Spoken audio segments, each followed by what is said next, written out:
From arrow removers to hand drills used to bore holes into human skulls, and from tobacco smoke enema to huge syringes that would make a person faint on sight. Many mysterious medical devices have been found that still scare scientists to this day. It's been a long path to modern science, and doctors have developed a number of tools along the way. However, some of the early incarnations were, to put it mildly, rudimentary. Some of these tools have the capacity to inflict so much pain that you might pass out if you think about it too much. In our video today, we will be taking a look at some of these devices. Stay tuned to find out all the grisly equipment used to treat patients of the past. Number 12. Écrasure. Écrasure is a French term that means to crush. The écrasure was designed by the French surgeon Tressignac, 1805 to 1879, for tongue amputation and excision of polypoid tumors. An écrasure is a surgical device that uses a chain or wire loop to wrap and cut a protruding mass of tissue, such as a horse's testicles or a pedicled tumor, by gradually tightening the chain or loop. This instrument was used to strangle uterine and ovarian tumors, as well as hemorrhoids in the 19th century. Its wire loop or chain was gradually tightened around the base of the undesirable growth. That would either cut through the growth's base or cut off its blood supply, causing it to give up and drop off. This was terrible, especially if you had hemorrhoids. Still, specialists at the time maintained that it was less painful than cutting. What do you think? Number 11. Arrow remover. When a patient in the 1500s had a protruding arrow stuck in their limbs or torso, medical personnel didn't just immediately pull it out. Instead, they had a scissor-like arrow remover to hold the arrow shaft in the central barrel. The sharp edges of the blades faced away from the center. It looks just like a pair of scissors built the opposite way. As if having an arrow stuck in your body wasn't bad enough, the blades also cut the skin, allowing the arrow's head to be removed without causing further harm. There are rumors that Henry V of England was treated with this device after being injured in a battle. This seems to be why he's only seen in profile, showing the left side of his face. We only see the king in profile, which is a little uncommon. There's probably a legitimate reason why the right side of his face isn't revealed. He probably had a horrible scar there because he was hurt at the Battle of Shrewsbury when he was only 16 years old. However, it wasn't just any old injury. An arrow from a longbow struck him in the face, passing slightly below the right eye and penetrating 6 inches into his brain. So, take a moment to consider that. Imagine having an arrow remover used on your face. Gruesome. Number 10. Artificial leech.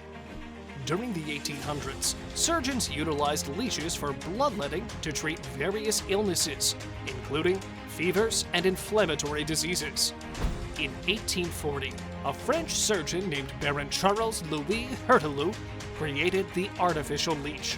This instrument was commonly used to treat areas around the eyes or temples because it allowed for more precise bloodletting. A collecting chamber was employed by artificial leeches to create a vacuum that sucked in the blood.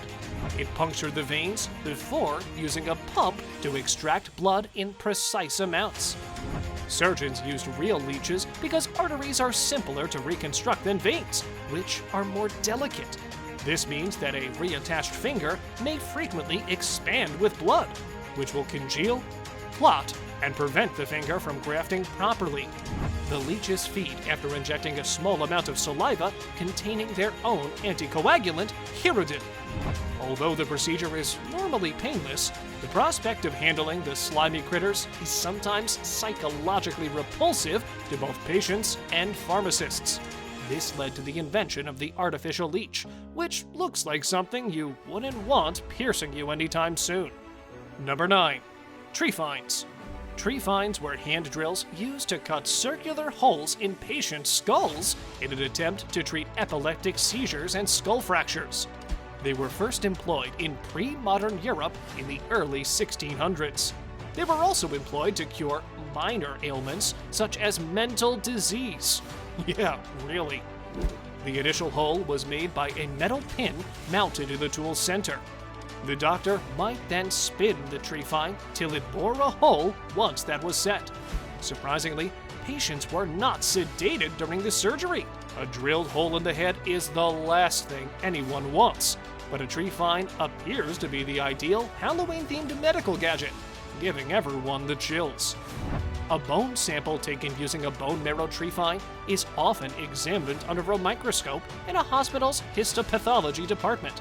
It demonstrates the pattern and cellularity of bone marrow as it lies in the bone, and is a valuable diagnostic tool in specific situations such as bone marrow malignancy and leukemia. Number 8. Lithotome. Back when many people ate low-protein diets, bladder stones were a widespread ailment. These stones are usually removed by making an incision in the line known as the perineal raphe. This would expose the bulb of the urethra, which leads to the bladder. The lithotome had 2 hidden blades that would spring out and cut and widen the bladder neck as needed. The surgeon would then use forceps to look for the stone that had been felt through the rectum's wall earlier. Because surgeons didn't want to prolong their patient's agony during the pre-anesthetic days, these operations took about 5 minutes. 5 minutes still feels excessive. Number 7. Osteotome. An osteotome is a bone-cutting or preparation instrument. Osteotomes are beveled on both sides like a chisel. Today, they're used in plastic surgery, orthopedic surgery, and dental implant surgery. In 1830, German physician Bernhard Heim devised the chain osteotome, which was previously known as just the osteotome. Essentially, this instrument is very similar to a miniature chainsaw. Throughout the 1800s, the osteotome was widely employed to conduct amputations. Amputations were extremely painful and risky before the introduction of general anesthetics. The hard impact of a hammer and chisel or the jolts of a saw often shattered bones and injured the tissue around them. The osteotome was used by surgeons to speed up the process while lowering the risk of problems. The instrument was manually operated, and it used a chain and sharp cutting teeth to slash through bone and almost anything else. Number 6. Dental key.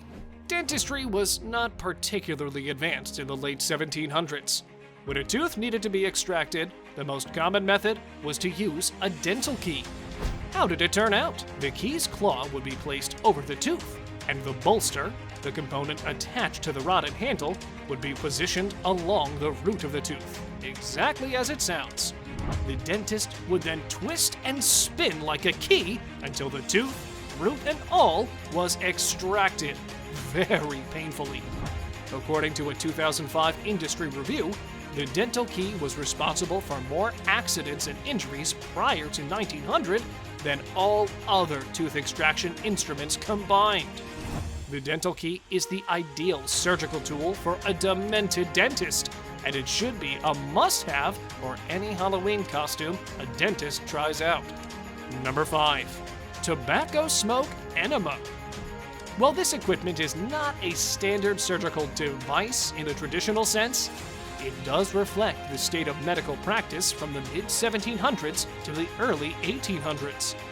Tobacco enemas were used to inject tobacco smoke into a patient's rectum for a variety of medical objectives, the most common of which was to resuscitate drowning victims.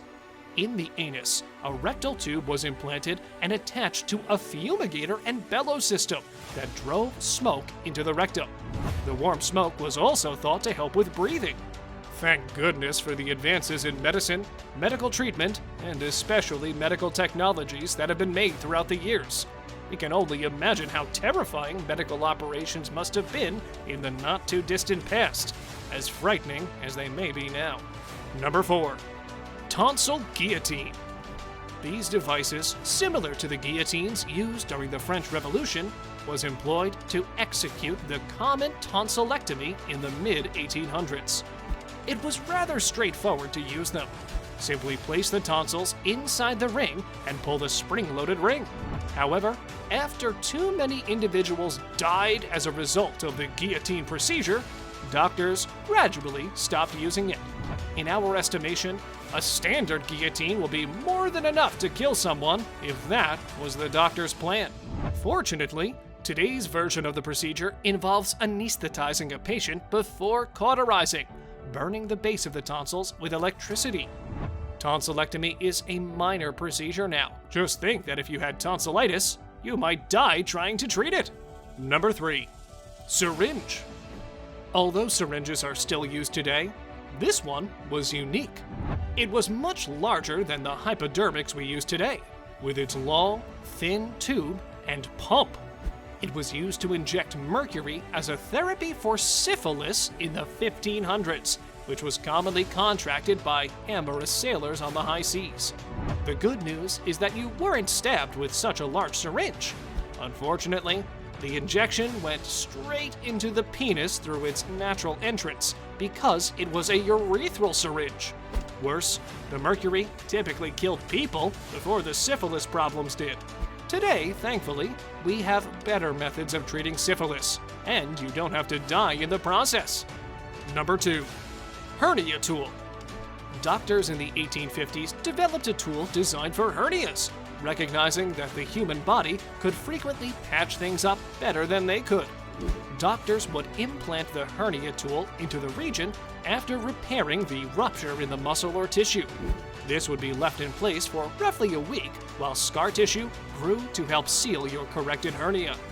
The tool was relatively large, so imagine having to walk around with this type of tool in your body, probably protruding, limiting movement, or causing pain. Thank goodness medicine is a lot more advanced. Number 1. Radioactive water. Almost a century ago, immediately after the start of study in the field of radioactivity brought by scientist Marie Curie, someone believed it may be helpful to treat minor maladies by adding radioactive components to drinking water. Certainly a horrible idea, don't you think? This notion is said to have developed because certain natural springs contain radioactive water. The beneficial characteristics of hot spring water are well known, leading to the belief that drinking could not possibly be so hazardous for humans. During the 1930s, these tainted waters erupted onto the market. When American athlete Eben Byers died after getting a tumor owing to the radium-enhanced water that he had been provided, public opinion, followed by the scientific community, began to doubt the so-called radioactive waters. And if you enjoyed this video, we have another like it right here of the world's most incredible treasures that actually existed.